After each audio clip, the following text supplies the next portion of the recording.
Nunca pensé que las palabras más dolorosas de mi vida salieran de la boca del hijo que llevé en mi vientre durante 9 meses.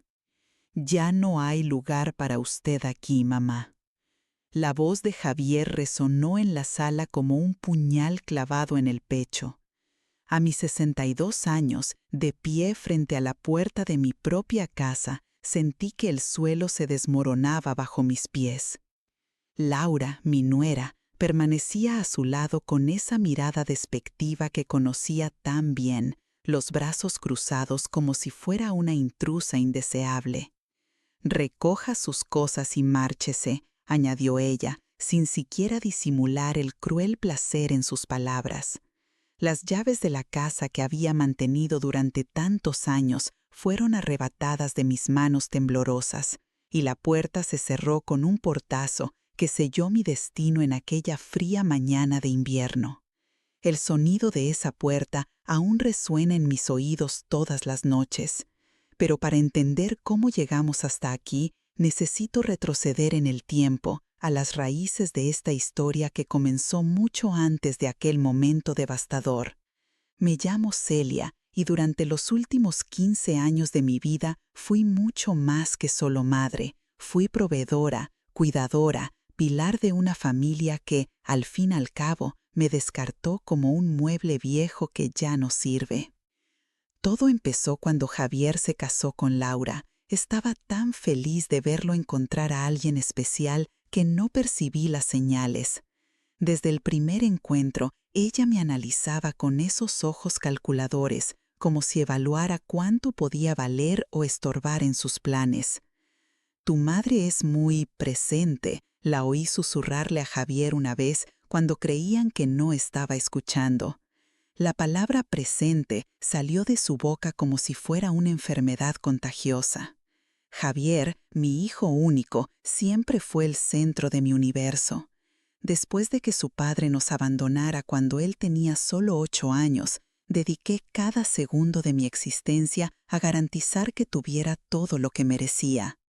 Trabajé de limpiadora de madrugada y vendedora durante el día, durmiendo solo 4 horas por noche para que él pudiera estudiar en un colegio privado y tener el futuro que yo nunca tuve. Cuando se graduó en Administración de Empresas, sentí que todos los sacrificios habían valido la pena, hasta que Laura entró en nuestras vidas. La joven pareja estaba comenzando su vida y como cualquier madre enamorada de su hijo, les ofrecí mi casa para que pudieran ahorrar y establecerse. «Es solo temporal, mamá», me aseguró Javier, con esa sonrisa que siempre derretía mi corazón. Un temporal que se alargó 3 años, durante los cuales yo seguía pagando todas las facturas de la casa, comprando la comida, cuidando de la limpieza y aún soportando las constantes quejas de Laura sobre falta de privacidad e interferencia excesiva. Laura tenía un don especial para hacerme sentir como un estorbo en mi propio hogar. Cambiaba los muebles del lugar sin consultarme, criticaba mi comida delante de Javier y siempre que intentaba opinar en alguna conversación me interrumpía con un «Perdona, Celia, pero esto es asunto de pareja». Poco a poco me convertí en una extraña en mi propia casa. Caminaba de puntillas para no molestar, susurraba para no interrumpir, existía cada vez menos para no ser un problema. Javier, que antes me llamaba todos los días cuando vivía solo, pasó a apenas saludarme por la mañana. Las conversaciones cálidas sobre sus planes y sueños fueron reemplazadas por monosílabos y sonrisas forzadas. Podía verle a Laura susurrarle al oído durante las comidas, sus ojos lanzándome miradas de reproche cada vez que me atrevía a hablar. «Tu madre no tiene vida propia», la oí decir, «se aferra a él como una sanguijuela».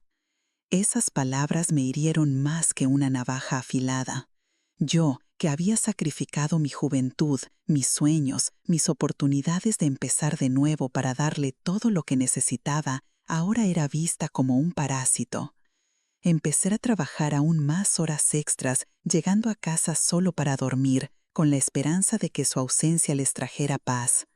Pero no importaba lo que hiciera, yo siempre sería el problema en la ecuación perfecta que Laura había imaginado. La gota que colmó el vaso llegó una noche de diciembre. Había preparado una cena especial para celebrar un ascenso que Javier había conseguido en el trabajo. Pasé horas en la cocina, elaborando todos los platos que él adoraba desde niño. Cuando llegaron, encontraron la mesa puesta con velas, flores y el amor de una madre orgullosa en cada detalle. Laura miró la escena y suspiró con desdén. Javier, no soporto más esto. Tu madre no entiende que somos adultos, nos trata como niños. Javier me miró, luego la mesa, y por primera vez vi vergüenza en sus ojos, vergüenza de mí. Mamá, Laura tiene razón, quizá estás exagerando un poco. Esas palabras salieron como puñales envenenados. Yo, que había celebrado cada victoria suya como si fuera mía, ahora era acusada de exagerar al intentar compartir su alegría. Aquella noche lloré en silencio en mi habitación, ahogando los sollozos en la almohada para no molestar a la joven pareja. Por primera vez en años me pregunté si todos los sacrificios habían valido la pena. ¿Acaso me había convertido en una carga? ¿Se había transformado mi amor en asfixia? Las dudas me corroían como ácido, disolviendo mi autoestima gota a gota. Los meses siguientes fueron un infierno silencioso. Laura intensificó su campaña psicológica contra mí, siempre con comentarios sutiles delante de Javier, haciéndome parecer la equivocada en cada situación. Cuando ofrecía ayuda era intromisión, cuando me apartaba era frialdad, no había forma de ganar ese juego cruel. La situación se volvió aún más tensa cuando Laura empezó a invitar a sus amigas a casa sin avisar a Javier. Él llegaba del trabajo exhausto y encontraba el hogar lleno de extrañas, riendo a carcajadas, mirando como si él fuera un intruso. «Perdona, Celia», decía Laura con falsa cortesía, «se me olvidó decirte que venían visitas», un olvido siempre tan conveniente que resultaba increíble. Javier parecía ajeno a todo, o quizá prefería no ver. Estaba tan hechizado por su esposa manipuladora que había perdido la capacidad de percibir lo que sucedía bajo su nariz. O peor aún, quizá lo veía y simplemente no le importaba. La idea de que mi hijo se hubiera convertido en cómplice de mi sufrimiento fue más dolorosa que cualquier humillación de Laura. Llegamos así a aquella fatídica mañana. Yo acababa de regresar del turno nocturno, exhausta después de limpiar oficinas toda la madrugada, cuando encontré a Javier y Laura esperándome en la sala con semblantes adustos. Pensé que quizá querían hablar de algún problema, tal vez disculparse por los últimos meses. Qué equivocada estaba. «Mamá, debemos hablar», empezó Javier, evitando mi mirada. Laura, a su lado, esbozaba una sonrisa triunfante. «No lo entiendo», murmuré, sintiendo el mundo girar a mi alrededor. «Esta es mi casa, Javier. Aquí siempre hemos vivido». Mi voz temblaba, cargada de un dolor que apenas podía asimilar. «En realidad no es tu casa», intervino Laura con crueldad calculada. «El contrato de alquiler está a nombre de Javier desde que nos casamos. Tú solo eres una huésped que se pasó de la cuenta». Cada palabra estaba pensada para infligir el máximo daño. Sentí como si hubieran arrancado mi corazón del pecho. Durante 3 años yo había seguido pagando ese alquiler, trabajando en 2 empleos para que ellos tuvieran un techo mientras se establecían. Y ahora, ante la ley y mis propios ojos, no era más que una intrusa sin derechos. «Javier», intenté apelar al niño que crié, «pagaba ese alquiler desde hacía 15 años. Sostuve esta casa, te sostuve a ti, me sacrifiqué para...» «Basta, mamá», explotó él por primera vez, y vi a Laura sonreír abiertamente ante su firmeza. «Siempre nos echas eso en cara. No soporto más esa culpa». La acusación fue como una bofetada. Yo, que jamás había pedido reconocimiento, que había dado todo por amor incondicional, ahora era tildada de chantajista emocional. «Tienes 2 horas para recoger tus cosas», anunció Laura con satisfacción mal contenida. «Y no montes ningún drama. Los vecinos no necesitan saber de nuestros asuntos familiares». «Qué paradoja», Hablaba de asuntos de familia mientras me expulsaba de la suya. Y así me vi en la calle, a los 62 años, con una maleta pequeña y el corazón hecho añicos. El portazo resonó en mi alma como el golpe de un ataúd cerrándose sobre mi antigua vida. Allí, en la acera, frente a la casa que sostuve durante tanto tiempo, sentí un frío que no provenía del clima, sino de la soledad más profunda. Las primeras horas en la calle fueron un borrón de dolor y confusión. Caminé por el barrio que conocía como la palma de mi mano, pero que ahora me resultaba extraño y hostil. Cada persona que pasaba parecía susurrar: «Miren a esa vieja tirada por su propia familia. Debió hacer algo terrible para merecerlo». Sentía el peso de miradas curiosas y compasivas. Cada una añadía una nueva humillación. Pasé la primera noche en un banco de la plaza, abrazada a mi maleta como si fuese mi único nexo con la dignidad que había perdido. El frío de la madrugada calaba mis huesos, pero nada comparado con el hielo que se había instalado en mi pecho. Cada vez que cerraba los ojos, veía el rostro de mi hijo pronunciando aquellas crueles palabras, y el dolor renacía con fuerza. Pero fue allí, en esa plaza fría y silenciosa, donde algo empezó a despertar dentro de mí. Una chispa pequeña, pero persistente, de indignación mezclada con una fuerza que no sabía que poseía. Había pasado décadas siendo la mujer que se sacrificaba en silencio, que aceptaba todo por amor, que desaparecía para que otros brillaran. Pero en ese momento de total abandono, descubrí que tal vez era hora de descubrir quién era yo sin las expectativas de nadie. Al día siguiente, busqué refugio en un albergue comunitario del centro.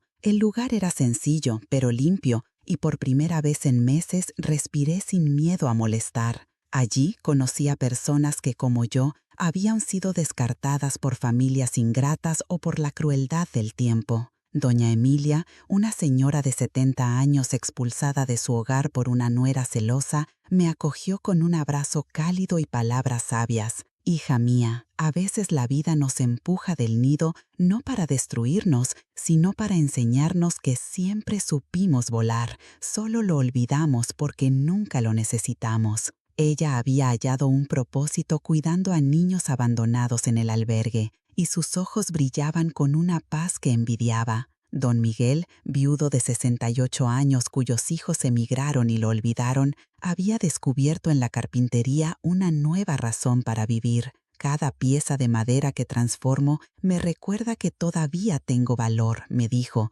mientras lijaba con cariño un juguete. «Uno solo se vuelve inútil cuando acepta que lo es». Esas historias de resistencia y renacimiento plantaron semillas de esperanza en mi corazón reseco. Si doña Emilia encontraba alegría cuidando niños ajenos y don Miguel hallaba propósito dando forma a la madera, quizás yo también podría descubrir una nueva versión de mí misma. Así comencé a buscar trabajo. No fue fácil. Muchos empleadores veían mi edad y negaban con la cabeza antes de escuchar mis cualificaciones. Pero la perseverancia siempre fue mi virtud, y tras 2 semanas de intentos, conseguí un puesto como cocinera en un restaurante popular del barrio. El Sabor de Casa era un local modesto frecuentado por trabajadores, estudiantes y familias de clase media que buscaban comida rica a buen precio. Su dueño, don Antonio, un hombre bondadoso de origen andaluz, me contrató no solo por sus habilidades culinarias,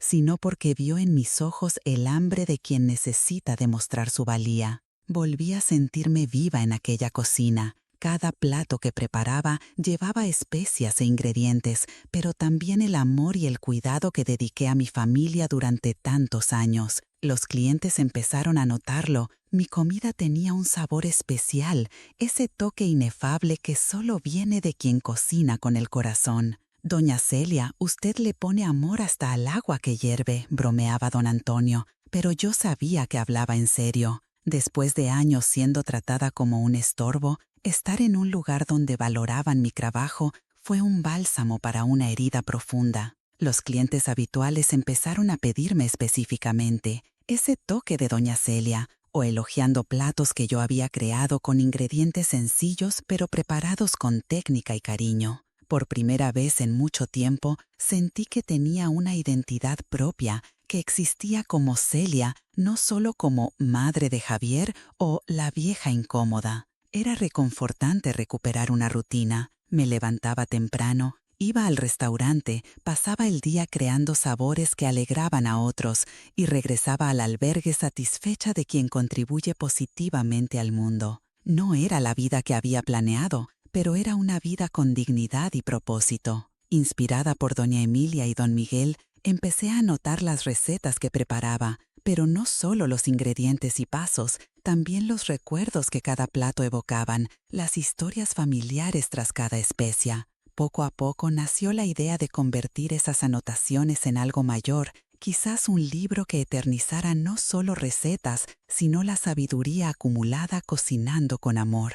Pero la vida tenía más sorpresas reservadas, y si has seguido relatos como este sobre superación y fuerza interior, no dejes de suscribirte al canal para recibir más historias que tocan el corazón e inspiran cambios reales. Fue un jueves al mediodía, en pleno servicio, cuando vi entrar a Javier en el restaurante. Mi corazón se detuvo un segundo, todas las heridas se reabrieron. Él miró a su alrededor, claramente incómodo, hasta que sus ojos me encontraron.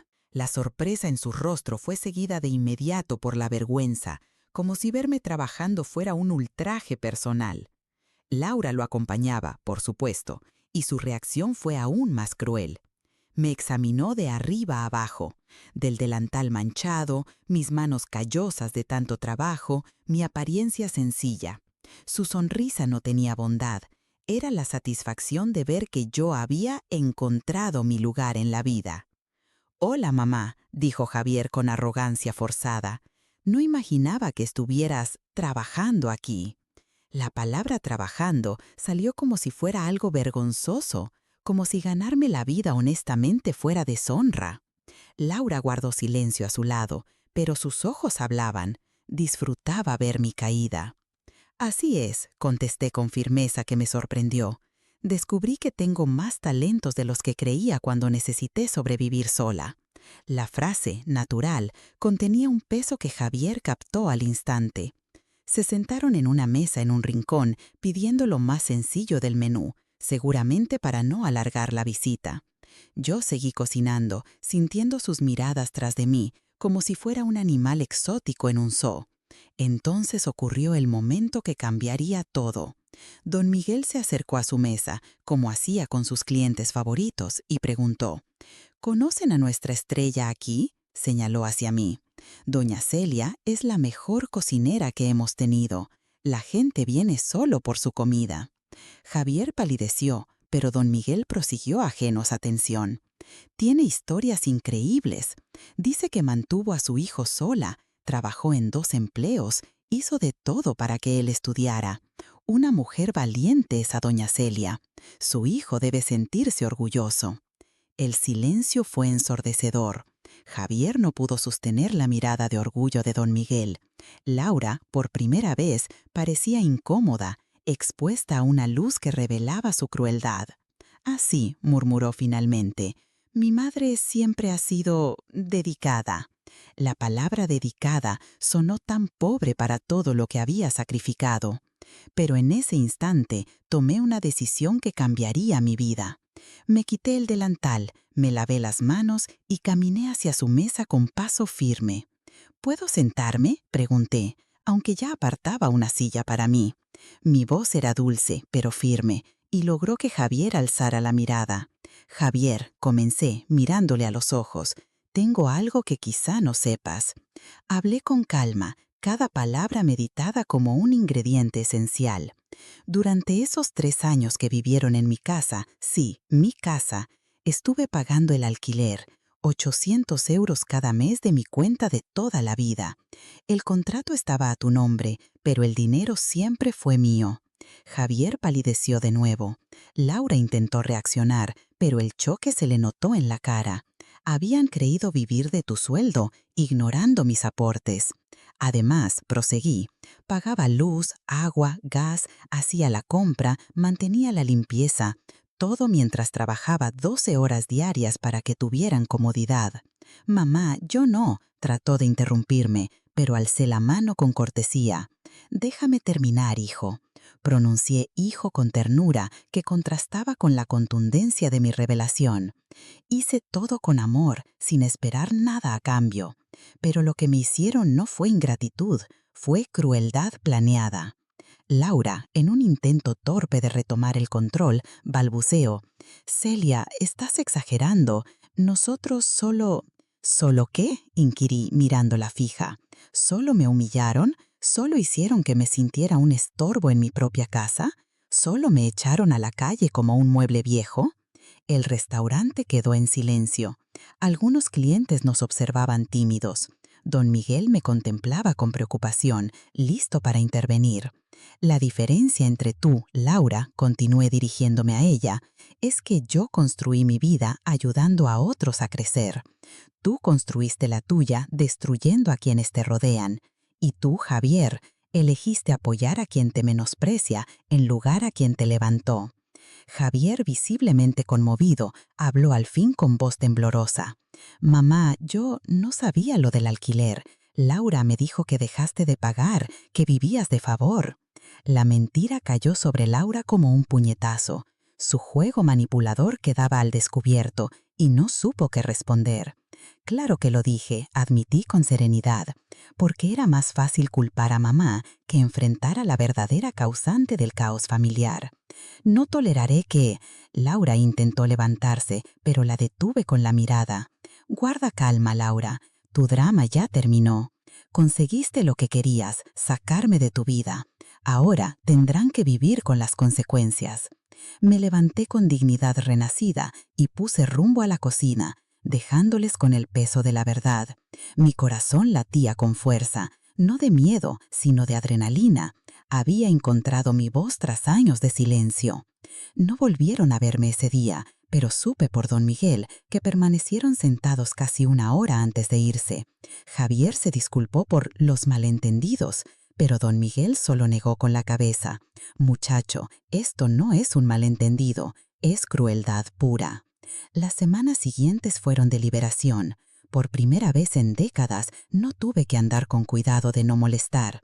Podía ser Celia, no la madre invasiva. Mis platos ganaron aún más sabor y personalidad. Empecé a sugerir cambios en el menú, enseñar técnicas a los compañeros y a implicarme en el negocio. Don Miguel, reconociendo mi potencial, me ofreció el puesto de coordinadora de cocina con mejor salario. Pero el verdadero giro aún estaba por llegar. El ayuntamiento organizó un festival de gastronomía regional y El Sabor de Casa fue invitado a participar. Don Miguel me propuso representarlos.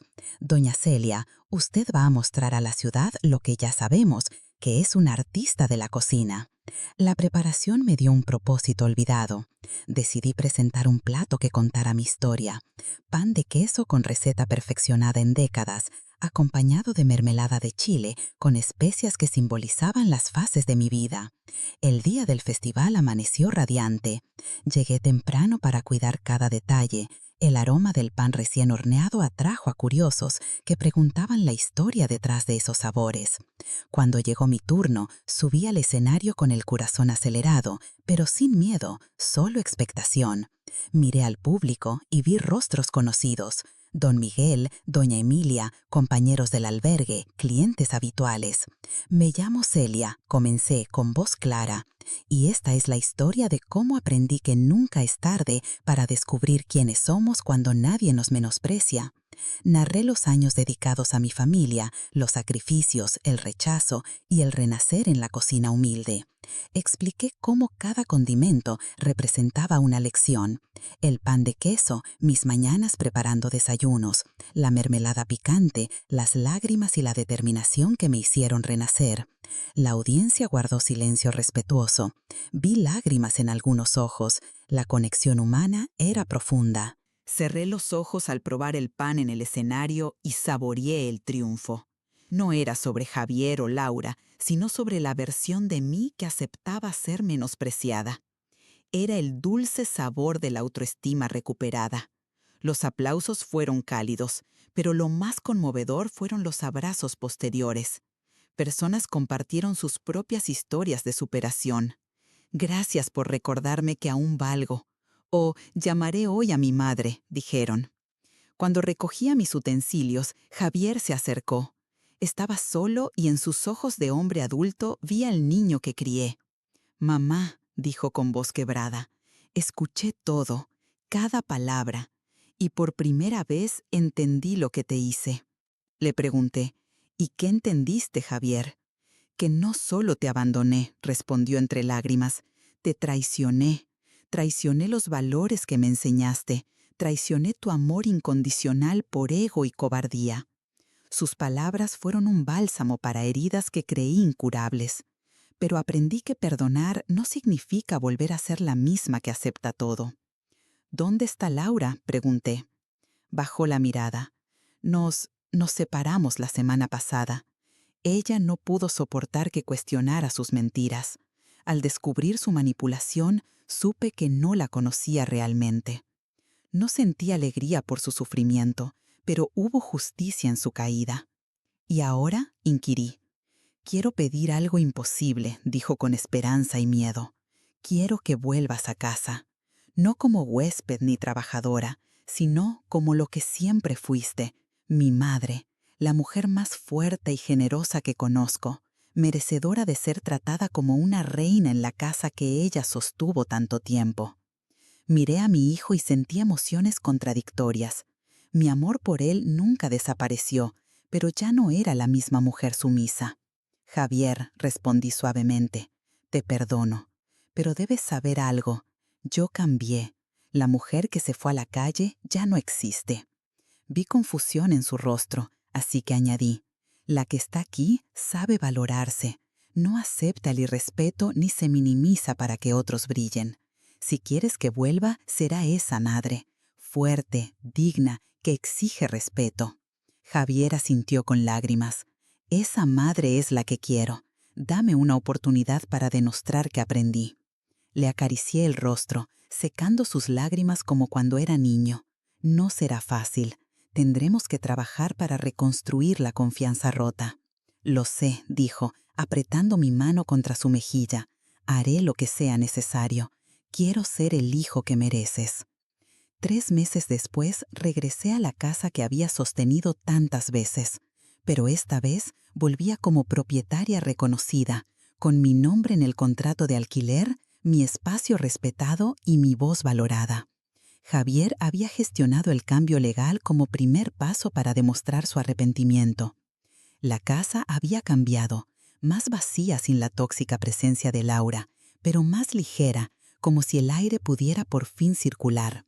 Javier quitó todo rastro de su ex esposa y volvió a darle a cada habitación la calidez que había perdido. El mayor cambio no fue la decoración, sino nuestra relación. Javier aprendió a escucharme, valorar mis opiniones e incluirme en las decisiones. Nuestras conversaciones, antes tensas, ahora eran profundas y sinceras. «Mamá», me dijo una tarde mientras tomábamos café en la cocina, «quiero que me enseñes tus recetas, no solo los ingredientes, sino las historias detrás de ellas. Quiero aprender todo sobre cocinar con amor». Sonreí emocionada. «Claro, hijo, ¿estás seguro? Algunas recetas llevan lecciones de vida bastante duras». «Especialmente esas», contestó serio. «Quiero aprender sobre sacrificio, amor incondicional y fortaleza. Quiero ser la mitad de la persona que eres tú». Empezamos ese mismo día y cocinar juntos se volvió nuestra terapia familiar.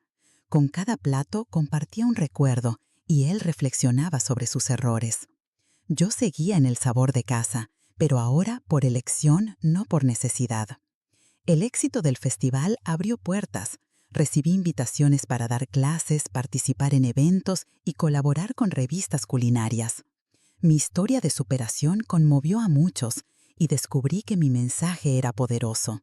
Javier me apoyó en todos esos proyectos, orgulloso de la madre que redescubrió y maravillado por la mujer fuerte que siempre fui.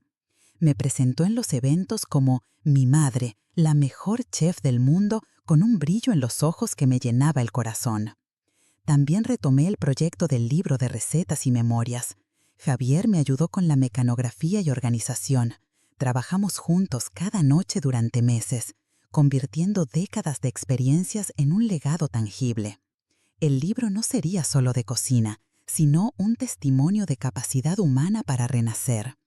«¿Cómo lo nombraremos, mamá?», preguntó una noche, tras teclear otro capítulo lleno de historias y sabores. Pensé un instante y sonreí. Sazón del renacimiento, recetas de una vida reconstruida. Javier asintió. «Perfecto, es justo lo que hiciste. Sazonaste tu nueva vida con la sabiduría de la antigua». 6 meses después, Javier celebró una fiesta sorpresa. Invitó a don Miguel, a doña Emilia, a Juan, mi compañero del restaurante, vecinos y amigos que formaron parte de mi reconstrucción. La casa se llenó de fotos de mis platos, fragmentos de las recetas y mensajes de gratitud de quienes toqué con mi historia. «Esta fiesta», anunció Javier ante todos, «es para celebrar a la mujer más fuerte que conozco. Mi madre me enseñó que nunca es tarde reconocer errores, pedir perdón sincero y trabajar para merecer el amor. Ella me enseñó que la dignidad no nos la dan otros, la llevamos dentro». Aquella noche lloré de alegría.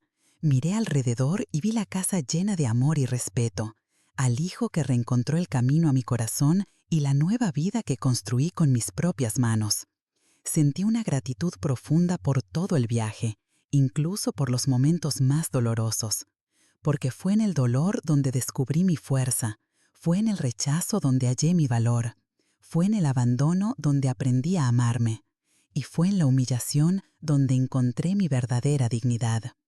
Hoy, a mis 63 años, soy una mujer diferente de la que un hijo ingrato y una nuera cruel arrojaron a la calle. Soy alguien que conoce su propio valor, que no acepta el irrespeto, que brilla con luz propia. Soy una madre que ama incondicionalmente, pero que también se ama y se protege. Soy una profesional respetada, una escritora en ciernes, una inspiración para otros que buscan su fuerza interior. La mayor lección aprendida es que el amor propio no es un lujo, es una necesidad. Que perdonar no significa olvidar ni aceptar que los errores se repitan. Que nunca somos demasiado viejos para empezar de nuevo, para descubrir quiénes somos cuando dejamos de vivir para complacer a otros.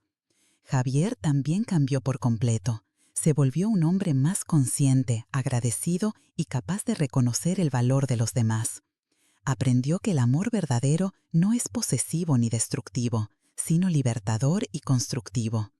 Que una madre no es un objeto descartable, sino un tesoro que debe honrarse. Nuestra relación hoy es más fuerte que nunca, edificada sobre bases de respeto mutuo y cariño genuino. No fingimos que el pasado no ocurrió, lo usamos como combustible para un futuro mejor. Cada comida que preparamos juntos reafirma nuestro compromiso de jamás permitir que el orgullo o la manipulación destruyan los lazos familiares. Y Laura, algunas personas salen de nuestras vidas para que descubramos la dicha sin ellas. Supe por casualidad que se casó de nuevo meses después, seguramente aplicando las mismas tácticas manipuladoras con otra víctima. No siento rencor, solo una pena profunda por quien construye su felicidad sobre la infelicidad ajena. Pero esta historia no trata de ella, trata de mí, de descubrir que en cada uno hay una fuerza insospechada esperando el momento de despertar, de comprender que nuestra dignidad no depende de la aprobación ajena, sino de nuestra capacidad de valorarnos, de entender que la familia verdadera no es solo sangre, sino la elección diaria de amar, respetar y apoyar, de descubrir que podemos agradecer los momentos difíciles, porque son ellos los que revelan de qué estamos hechos. Hoy, cuando me miro al espejo, veo a una mujer que pasó por el fuego y emergió como oro puro. Veo arrugas que narran historias de resistencia, manos callosas que hablan de trabajo honesto, ojos que brillan con la sabiduría que surge de transformar el dolor en fuerza. Y si tú atraviesas algo similar, si te menosprecian, desvalorizan o descartan quienes deberían amarte, recuerda que tienes una elección: aceptar el papel de víctima o escribir un nuevo capítulo donde tú seas el héroe de tu propia historia. La vida me enseñó que nunca es demasiado tarde para descubrir quiénes somos cuando dejamos de intentar ser lo que otros esperan, que el verdadero hogar reside dentro de nosotros, en nuestra capacidad de amarnos y respetarnos, que la familia son quienes nos tratan con amor y dignidad más allá de la sangre. Esta es mi historia de renacimiento, un relato de cómo el condimento más importante que podemos añadir a nuestra vida es el amor propio, servido en generosas porciones y sin moderación. Una receta de dignidad que todos merecemos saborear, sin importar nuestra edad ni cuántas veces hayan tratado de hacernos olvidar nuestro valor. Y así, con el corazón lleno de gratitud y la mirada fija en un futuro brillante, sigo cocinando mi vida con los mejores ingredientes que he descubierto: el respeto propio, el perdón consciente, el amor verdadero y la certeza inquebrantable de que merezco todo lo bueno que la vida ofrece. Porque aprendí que somos los chefs de nuestra propia existencia y nos corresponde a nosotros elegir los condimentos para crear el sabor que queramos que tenga nuestra vida.